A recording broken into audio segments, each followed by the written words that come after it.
Hi guys, good morning, good morning. Good afternoon sa Pinas. Gusto lang ako i-share ba, na alam ko yung nagdumduman.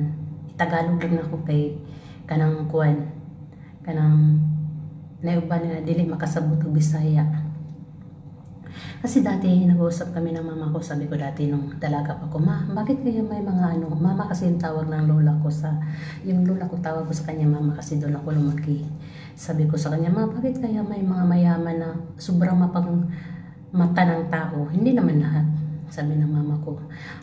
Alam mo, Weng, hindi mahalaga ang pera o ano kakayaman dito sa mundo. Sabi niya ganun.